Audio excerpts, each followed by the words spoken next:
Bonjour à toutes et à tous et bienvenue dans cette journée porte ouverte digitale consacrée au CFA des chefs, le premier centre de formation des apprentis interentreprises dédié au métier de la restauration. Je vous propose qu'on commence avec un petit peu d'histoire pour commencer. Il faut savoir que le CFA des chefs, il a été fondé en 2020 par 4 groupes internationaux, Accor, Adecco, Corian et Sodexo.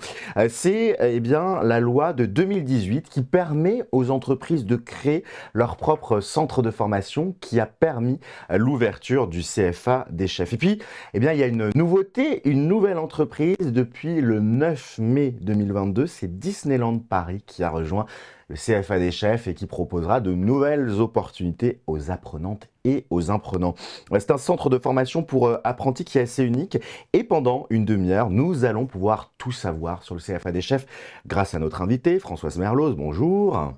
Vous êtes la directrice générale du CFA des chefs et puis nous sommes également allés à la rencontre d'apprentis qu'on a interviewés qui nous ont parlé un petit peu de leurs études du CFA et puis de leurs envies professionnelles. Vous pouvez bien évidemment nous poser toutes vos questions sur les différents chats, YouTube, Facebook, où vous consultez cette vidéo. On va faire un zoom tout particulier pour celles et ceux qui nous regardent depuis Paris et l'Île-de-France de manière plus générale. On va faire un zoom sur les entreprises d'accueil pour votre alternance sur la région parisienne. On parlera ensuite des formations et des poursuites d'études. Bah oui, qu'est-ce qu'on peut apprendre concrètement au CFA des chefs? Vous aurez la réponse dans quelques instants. On parlera aussi des différents campus sur lesquels il vous est possible d'apprendre. Et puis une question qui vous taraudera sans doute après quelques minutes. Comment on fait pour candidater? Vous aurez toutes les réponses. On parlera du concours des pépites du CFA des chefs avant de passer aux opportunités d'embauche à la sortie. Je vous propose de commencer cette JPO avec vous, Françoise Merloz, et une première question. Est-ce que vous pouvez présenter le CFA des chefs et nous préciser pourquoi c'est un CFA qui n'est pas comme les autres et qu'est-ce qui le différencie des autres CFA? C'est un CFA différent. Pourquoi? Parce qu'on est concentré sur les formations dédiées au métier de la restauration, donc cuisine, pâtisserie, service, même management, du CAP jusqu'au BTS, management, hôtellerie-restauration. Le CFA est concentré sur un public de 17 à 29 ans, puisque nous faisons des formations uniquement en apprentissage. 29 ans ou plus si on est en situation de handicap. D'accord. Et nous avons 3 particularités qui sont des vrais bénéfices pour les candidats. La première particularité, c'est que grâce à nos groupes que vous venez de citer, les apprentis ont la garantie d'une entreprise d'accueil pour leur alternance. En plus, ils ont le choix dans différents univers de restauration. Dont on va parler tout à l'heure Voilà. Et qui diffèrent selon leurs envies. Voilà, tout à fait. La deuxième chose, c'est qu'on va au-delà du référentiel du diplôme, on enrichit les formations, on rajoute des modules pour qu'ils soient parfaitement formés et que derrière, bien sûr, c'est le troisième avantage, ils aient un emploi à la clé dans nos groupes. Et alors concrètement, vous nous le dites, vous proposez une entreprise d'accueil aux apprentis pour leur alternance, donc ils n'ont pas à la chercher et ils ont le choix parmi 7 univers, mais justement, ça va être quoi ces entreprises? Alors, on a plusieurs secteurs de restauration. On a tout d'abord la restauration en hôtellerie. Avec le groupe Accor, on a des enseignes que tout le monde connaît, comme Ibis, Novotel, Mercure, Sofitel, Pullman, etc. McGallery, Mama Shelter également, voilà. Donc c'est un univers qui s'adresse à une restauration internationale avec des clients d'affaires, des touristes, des familles, enfin assez variés. Voilà. De plus en plus, nos groupes ne font pas de coupure. Et donc c'est intéressant au niveau de la variété de la restauration dans cet univers. Et justement, on va aller un petit peu plus loin puisque je vous propose de découvrir le témoignage de 2 apprentis du CFA des chefs qui sont allés dans un de ces hôtels. On se retrouve juste après ça. Je m'appelle Marine Beleg, j'ai 25 ans. Je suis apprentie au CFA des chefs et en alternance à l'hôtel Accor, le Molitor. Bonjour, moi c'est Jean-Philippe Sousseau, j'ai 30 ans. Je suis apprenti en BPA art culinaire au Novotel Bercy au CFA des chefs.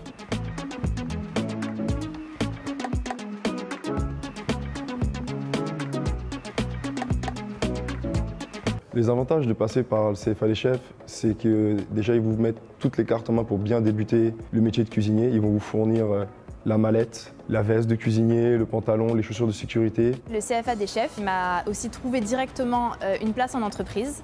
Et tout le suivi qu'il va y avoir tout au long de votre formation, très attentif à chacun des profils présents dans le CFA des chefs. Fais bien juste attention là, que ça soit bien joli. Mon intégration au Molitor s'est très bien passée.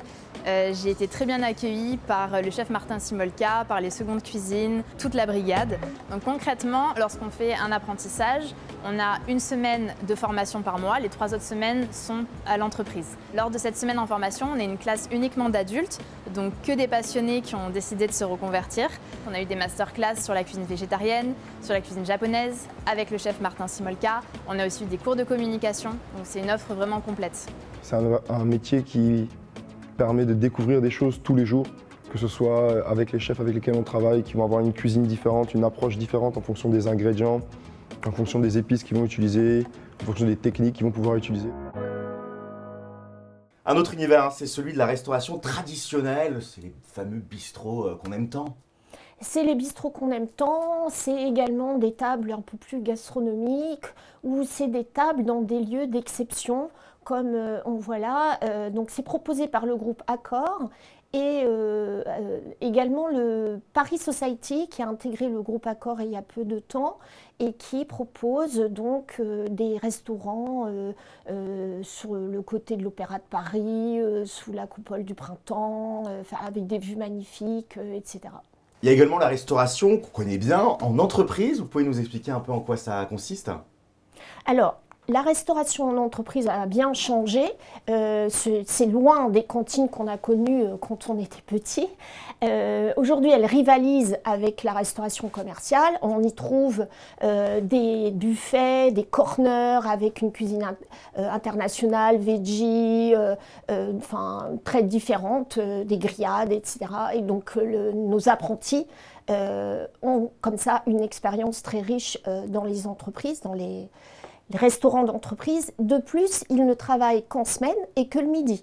Donc il faut le savoir, si on a des contraintes familiales, ça peut être intéressant. Justement, on est allé interviewer l'une de ses apprenties, elle s'appelle Fatou, et elle est, elle, chez Sodexo, et elle raconte un petit peu son quotidien professionnel. À tout de suite. Je suis arrivée, j'ai été directement intégrée, que ce soit à l'école, que ce soit en entreprise. J'apprends la restauration traditionnelle et la restauration des collectivités, c'est-à-dire l'assemblage et tout ça. Donc, après la formation, j'ai le choix en fait. Je peux aller en traditionnel comme je peux aller en collectivité. En fait, c'est tout en un en fait. Il y a pas mal de responsabilités et c'est une formation qui permet aussi d'être polyvalent. Ce que je peux dire aux apprentis qui se posent la question pour vouloir intégrer le CFA des chefs, c'est de ne pas hésiter, de se lancer. C'est une très bonne formation. C'est une formation qui permet de grandir. C'est une formation qui permet l'autonomie, qui permet de rentrer vraiment dans la vie active. C'est une formation qui me fait pas mal de bien, que ce soit dans ma vie personnelle et professionnelle. Franchement, je suis plus épanouie depuis que j'ai commencé la formation. Un autre univers dans lequel les apprentis peuvent évoluer, c'est celui de la restauration scolaire. Alors la restauration scolaire, c'est une restauration qui est basée sur l'équilibre alimentaire, avec vraiment des quotas imposés sur des produits locavores, bio, vraiment frais, etc. Et là aussi, nos apprentis ne vont travailler que le midi, en semaine, et n'iront pas en entreprise pendant les vacances scolaires puisque ce sera fermé et là, ils seront en formation. Alors ça, c'est un univers que j'aime bien, c'est l'univers traiteur et événementiel. Dites-nous en quelques mots. Alors le traiteur événementiel, c'est en fait la maison Le Nôtre. Donc effectivement, nos apprentis travaillent aussi bien sur du salé que du sucré. D'ailleurs, on a une classe de CAP pâtissier qui travaille pour cet univers-là, mais également sur du salé et avec le CAP cuisine. Et donc, effectivement, ils travaillent sur des produits qui vont soit en boutique, soit pour des événements, mariages, séminaires, etc. Et donc, c'est très magnifié, c'est des beaux produits. Voilà. Alors, un autre univers assez spécifique, c'est celui de la santé, où là, il ne faut pas faire les choses à moitié. Oui, parce qu'on est sur des cliniques, des hôpitaux, des résidences-services, des maisons de retraite. Et donc, il faut adapter les productions culinaires, les menus, aux pathologies des résidents ou des patients. Donc, on forme nos apprentis tout spécialement pour ça. Et sur ces restaurants-là, ils travaillent toute la semaine pour un petit déjeuner, goûter, dîner. Mais le dîner a lieu très tôt. Et donc, c'est aussi un univers qui est compatible quand on a des contraintes familiales, par exemple. Et justement, pour en savoir plus, on va retrouver Mathilde. Elle est apprentie dans la maison de retraite Corian, où elle fait son alternance et elle raconte justement ce rythme et ses missions. Par rapport à l'alternance, on fait 3 semaines en entreprise, 1 semaine à l'école. Moi, mes horaires sont de 8h à 16h du lundi au vendredi et j'ai la chance d'avoir mes week-ends. La cuisine, c'est devenu ma cuisine et c'est devenu un peu ma maison. Vraiment, ça donne l'impression d'être dans une petite famille. C'est toujours bienveillant, avec toujours la même volonté de sortir quelque chose de satisfaisant pour les résidents et pour l'entreprise également. Il y a le contact avec les résidents. On n'est pas uniquement en cuisine. On les voit, on parle avec eux et ça nous rappelle également pour qui est-ce qu'on cuisine. Et puis un autre univers qu'on aime aussi beaucoup, c'est celui des lieux de loisirs. Quand on fait la fête ou quand on a des grands événements culturels, on aime bien manger aussi. Tout à fait, et c'est proposé par la branche Sodexo Live du groupe Sodexo. Et donc, ils proposent une restauration. Alors, la plus emblématique, c'est le restaurant Jules Verne à la Tour Eiffel, mais également une restauration sur les bateaux parisiens, sur le Stade de France, sur Roland-Garros, également pour tout ce qui est marathon. Et enfin, et on ne soupçonne pas, sur le stade d'entraînement de l'équipe de France de football à Clairefontaine. À Clairefontaine, il y a une restauration spécifique. Voilà, de Sodexo Live. Et donc pour ceux qui aiment et la cuisine et le foot, le tour est joué. C'est le bon plan. Et justement, on y arrive tout naturellement. On est allé à la rencontre de Walid. Lui, il est en alternance à l'Olympique Lyonnais et il partage son expérience dans le cadre du 2e anniversaire du CFA des chefs dont on va reparler dans quelques instants. Je vous propose de découvrir le témoignage de Walid. Alors, on vous a proposé l'alternance à l'OL, à l'Olympique Lyonnais.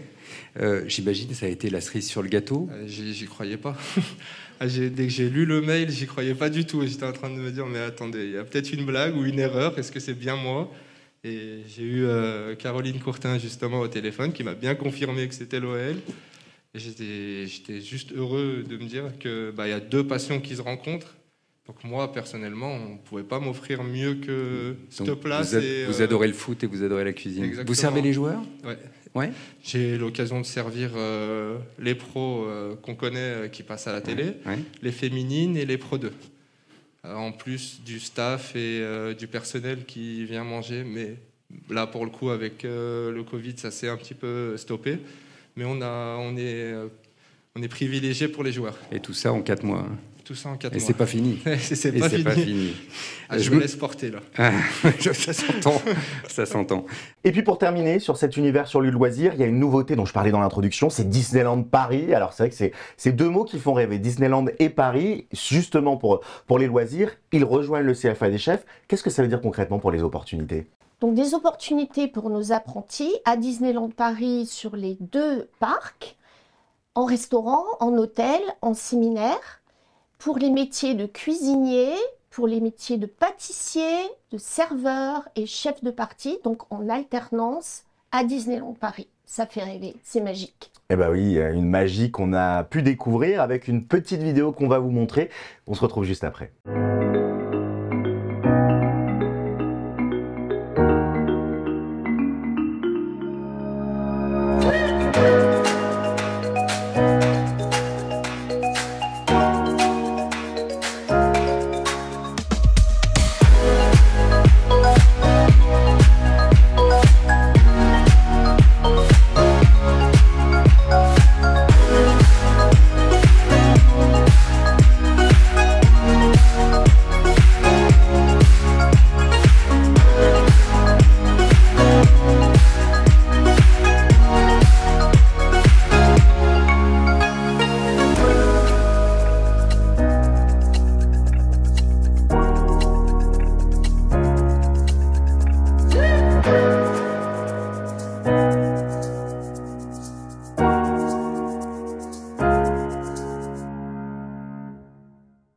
Allez, si vous nous rejoignez en direct sur les réseaux sociaux, bah déjà bonjour, bienvenue, toujours dans cette journée porte ouverte digitale du CFA des chefs pour découvrir les différentes opportunités qui vous sont offertes si vous vivez en région parisienne ou bien si vous avez envie d'y venir avec le CFA des chefs. On vient de voir un petit peu les différents univers et justement comment se forme-t-on à ces univers? C'est la question que je vous pose. Françoise, quelles sont les différentes formations que vous proposez? Puis si on n'y connaît rien à la restauration, est-ce qu'on peut quand même s'inscrire et comment?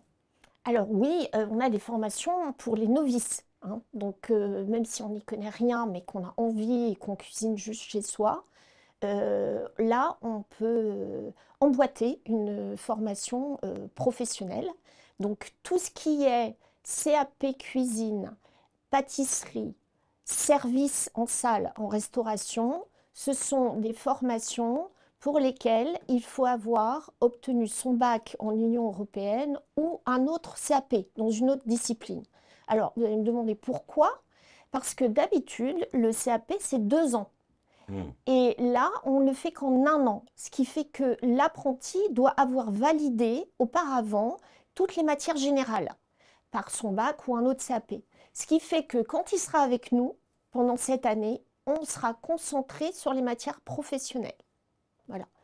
Ensuite, on a le titre pro cuisinier, qui est une certification du ministère du Travail, donc une certification d'État, qui en contenu est très proche du CAP et qui, lui, permet à tout candidat qui n'a pas obtenu son bac ou qui a obtenu des diplômes, mais hors Union européenne, eh bien, ça permet à ces candidats-là de s'inscrire sur une formation très proche de celle du CAP cuisine et d'accéder donc au métier de cuisinier.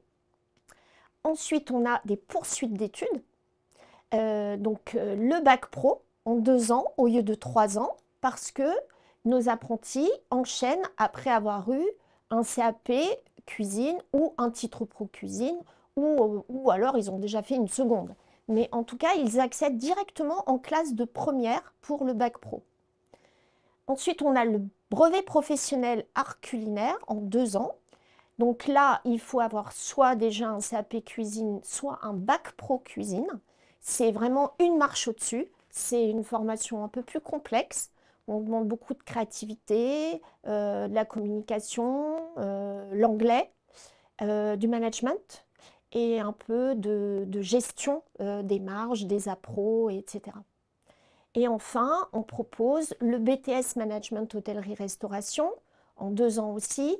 Donc la première année, c'est un tronc commun. Et la deuxième année, il y a une spécialisation qui, là, est proposée par le CFA des chefs en cuisine. Il faut soit avoir un bac pro cuisine, soit un bac STHR. Et si on n'a pas ça et qu'on a un bac général, entre le bac général et le BTS, il faut avoir fait une année de cuisine ou de mise à niveau cuisine. On ne peut pas passer du bac général directement au BTS hôtellerie-restauration. Il faut qu'il y ait une année de transition en cuisine. Alors une question que j'imagine se pose celles et ceux qui nous regardent, où est-ce qu'on peut étudier, où est-ce que toutes ces formations en apprentissage sont dispensées? Alors déjà, il faut comprendre que le CFA des chefs est un CFA d'entreprise et qu'on a voulu être au plus proche de nos apprentis et de nos établissements. Du coup, au lieu de construire des écoles partout en région parisienne et même de façon plus large sur toute la France, puisqu'on est présent sur 7 régions et 16 campus, on a passé des accords avec les meilleurs lycées hôteliers ou organismes de formation spécialisés dans le culinaire. Et ainsi, on peut proposer à nos apprentis, à nos candidats, 7 campus différents sur la région parisienne, en fonction de leur lieu de domicile. Voilà, donc on a dans le 18e, Béliard, dans le 14e, Guillaume Tirel, à Rungis, c'est les CAP pâtissiers, dans l'école Le Nôtre, dans le 16e, au lycée Sainte-Thérèse, des apprentis d'Auteuil, dans le 19e, le CEPROC, et également Stello Formation à Villepinte et l'AFPA à Stein dans le 93 aussi. Donc voilà, on a beaucoup de choix en fonction de là où on habite. Et les formations proposées dans ces campus sont énumérés là sur le slide. Donc, le titre pro cuisine, tous les CAP, service, pâtisserie, cuisine, le bac pro, le BPR culinaire et le BTS. En clair, toutes les formations de l'offre du CFA des chefs sont proposées sur ces 7 campus. Et c'est même 8 campus parce qu'il y en a un tout nouveau qui vient d'arriver, c'est ça? Ah oui, vous avez raison, c'est plus 7, c'est 8, puisque maintenant on va travailler avec l'UTEC, donc le 77 à Emerinville, à proximité justement de Disneyland Paris. Si on reprend un peu de recul, est-ce que vous pouvez nous présenter de manière plus générale les différentes masterclass, les différentes même formations complémentaires que vous proposez?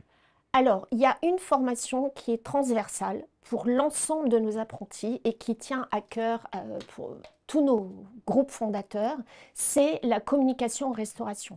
C'est savoir communiquer avec un client, savoir bien communiquer à l'intérieur de la brigade, avec l'équipe en salle. Donc vraiment, la communication en restauration, c'est hyper important.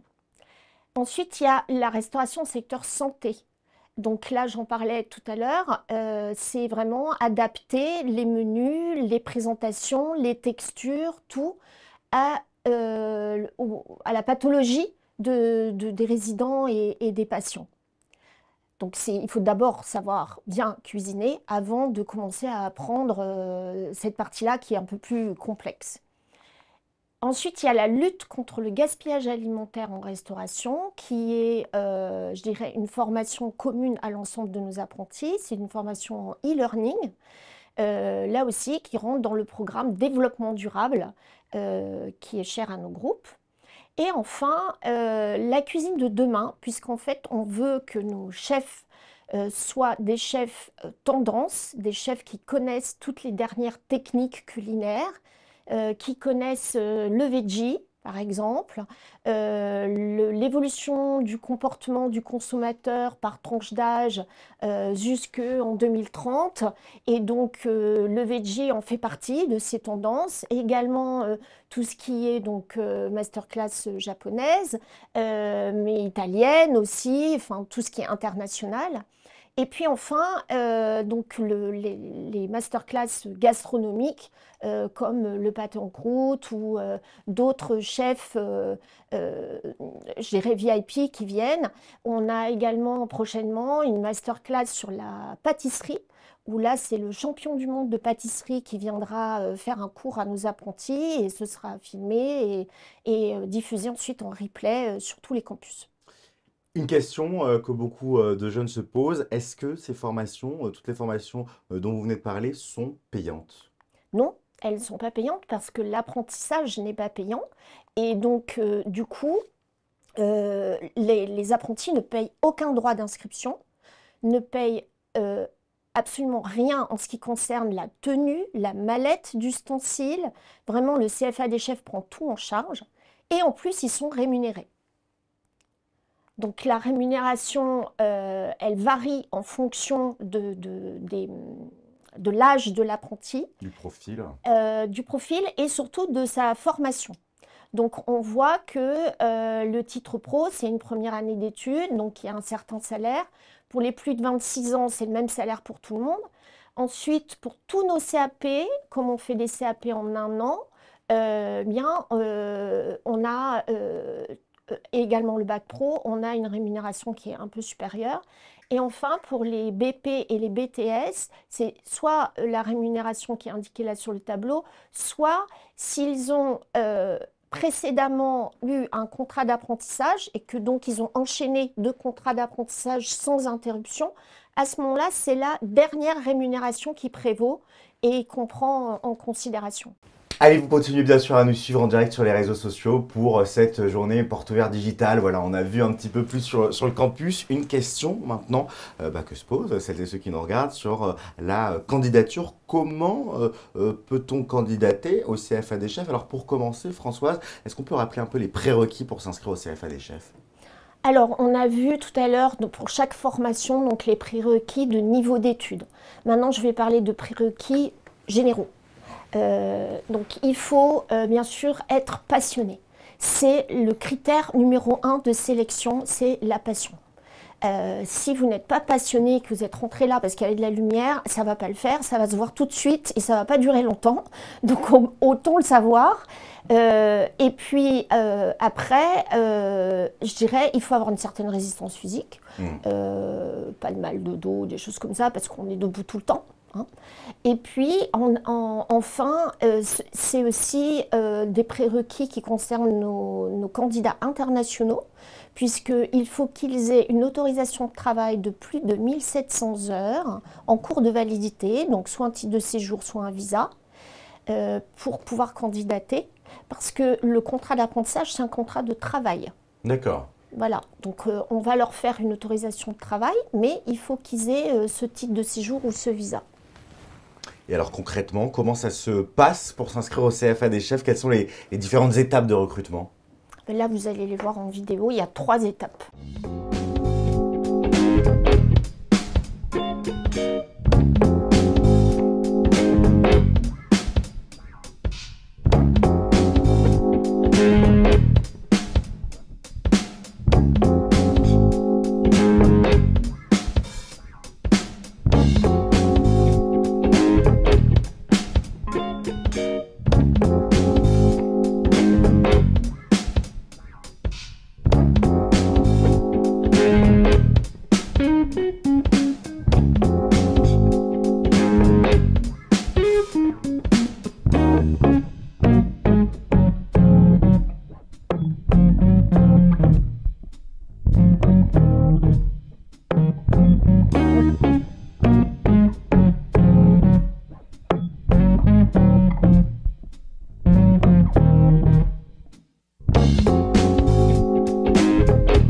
Bah voilà, vous avez maintenant toutes les informations pour mettre en ligne et créer votre dossier. Alors il faut eh bien, commencer le plus rapidement possible, comme le disait la vidéo. On va parler de quelque chose qui vous tient à cœur au sein du CFA des chefs, c'est le fameux concours entre les apprentis. Est-ce que vous pouvez nous parler un petit peu de ce concours?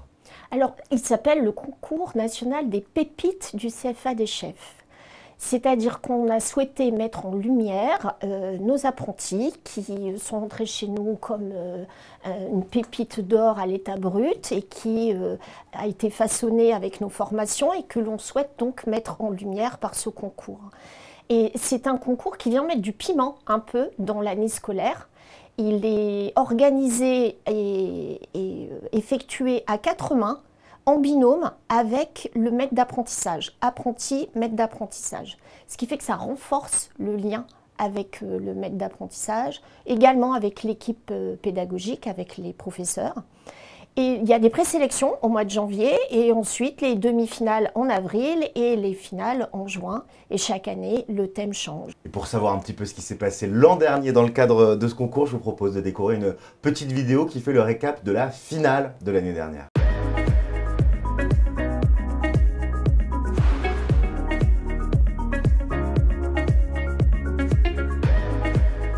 Apparemment, on a gagné. Hein. On a gagné. Et ben, on était premier du classement. Voilà. Le thème du concours, c'était un plat sans viande ni poisson, donc sur le thème de l'éco-responsabilité. Alors j'ai réalisé un berlingot, une raviole, brochu, algue wakame et kombu, avec une décoction de algues et myrtilles. Le plat, c'était une polenta crémeuse avec de l'aubergine rôtie, de la brousse glacée et un condiment lentilles corail. Et le dessert, c'était un anneau brochu au miel de châtaigne, pêche qu'on a travaillé en marmelade avec une brunoise, sablé noisette, crème à la vanille Madagascar. Le dessert, c'était des churros de polenta avec une crème mousseline au fenouil, un crémeux pamplemousse et un caramel pamplemousse. Alors Françoise, parlez-nous de cette édition 2022 du concours. Qui fait partie du jury cette année? Alors cette année, nous avons dans le jury des chefs toujours étoilés, 2 tocs ou 3 tocs même au Go et Millau, donc de jeunes chefs montants qui sont emblématiques d'une cuisine de leurs origines. Et c'est le thème de cette année. C'est-à-dire qu'on demande aux apprentis de nous faire une recette qui reflète leurs origines, leur histoire, leur terroir. Et ces chefs-là sont très emblématiques de tout ça. On le sait, hein, le but quand on fait une formation et surtout une formation au CFA des chefs, c'est d'avoir un travail derrière. Vous nous avez dit qu'un des avantages du CFA des chefs, justement, c'était les opportunités d'emploi une fois le diplôme en poche. Parlez-nous de ces opportunités. Alors, nos apprentis peuvent postuler dans l'ensemble de nos groupes. En France, en province, à Paris, à l'international. Vraiment, c'est comme s'ils avaient une entreprise unique en face d'eux, avec une foultitude de sites partout. Et donc, ils peuvent candidater là. Et clairement, nous, on les forme pour que nos groupes puissent les recruter en CDI au terme du cursus de formation, quoi. Et justement, on a le témoignage de Djeneba. Elle a été diplômée du CFA des chefs et recrutée en CDI à l'issue de sa formation. Et elle raconte un petit peu comment ça s'est fait. Vous allez voir, c'est une belle histoire. Traoré Djeneba, je fais partie de l'ancienne promo CFA des chefs de l'année dernière. Je suis diplômée, j'ai 23 ans et je fais partie de l'entreprise Sodexo depuis septembre. J'ai passé une année complète mais formidable avec des équipes et des programmes vraiment enrichis et développés, ce qui m'a permis de pouvoir décrocher mon CDI juste derrière et d'évoluer sur le site Le Châtelat qui fait partie en fait des entreprises de Sodexo. Et j'en suis vraiment honorée et très fière aujourd'hui. Allez, on arrive à la fin de cette journée porte ouverte digitale. S'il vous reste des questions, n'hésitez pas à les poser, toujours dans les chats Facebook, YouTube. Et puis même si vous nous regardez en replay, n'hésitez pas également à poser vos questions puisque les équipes seront là pour continuer à les consulter et continuer à y répondre. Françoise, je crois que vous avez fêté récemment le 2e anniversaire, c'était le 11 janvier dernier, avec quand même une invitée de marque, Elisabeth Borne, la ministre du Travail, de l'Emploi et de l'Insertion. Comment ça s'est passé? J'imagine qu'il y avait beaucoup d'émotions. Beaucoup d'émotions. En plus, on n'avait jamais inauguré le CFA des chefs puisqu'il est né en pleine pandémie. Donc on a toujours reporté. Là, on était début janvier. Je dois dire qu'on l'a fait quand même, mais dans des conditions incroyables puisqu'on était en pleine pandémie de Omicron. Tout le monde l'attrapait. Je ne sais pas si vous vous souvenez. Et là, donc, on a quand même fait une table ronde avec Elisabeth Borne, qui est restée 1h30 avec nous, ce qui est une grande marque d'intérêt. Et on a avec tous nos dirigeants de nos groupes qui étaient également là, 3 apprentis qui ont témoigné de leur expérience au CFA des chefs. Donc, c'était très chouette. Et justement, on a une petite vidéo qui vous présente cet événement et qui vous permet bien de vous y plonger comme si vous y aviez été. Je trouve que la démarche que vous avez ensemble d'un CFA interentreprise est vraiment très intéressante. Je pense aussi que d'avoir des perspectives d'évolution professionnelle, c'est aussi quelque chose qui est fondamental. Et je pense qu'en vous réunissant, ça donne cette diversité de parcours pour permettre à chacun de se projeter. Donc moi, je voudrais vraiment saluer à nouveau l'implication des entreprises et puis donc souhaiter plein succès à notre CFA des chefs. Un grand bravo pour ce que vous faites. Allez, je le disais, on arrive à la fin de cette journée. Porte ouverte digitale. Françoise, pour terminer, est-ce que vous avez un dernier mot pour celles et ceux qui nous regardent? Eh bien oui, puisque maintenant ils ont eu toutes les informations et la seule chose que j'ai à leur dire, c'est de nous rejoindre le 11 mai, 19 rue Goubet dans le 19e, au CEPROC, notre campus partenaire, pour une journée, une après-midi de 15 à 18 h, portes ouvertes, avec donc tous les représentants services RH de nos groupes qui seront là pour faire passer des entretiens. Ils pourront visiter les cuisines et donc ils repartiront avec quasiment le contrat d'apprentissage, puisque la dernière étape sera juste de rencontrer le chef de cuisine dans l'entreprise d'accueil. Voilà. Et ben voilà, c'est une bonne nouvelle si vous êtes intéressé par tous ces métiers nombreux, variés, diversifiés qu'on a vus tout au long de cette JPO. Merci d'avoir été avec nous, Françoise. Merci à vous de nous avoir suivis et à très bientôt sur les réseaux sociaux.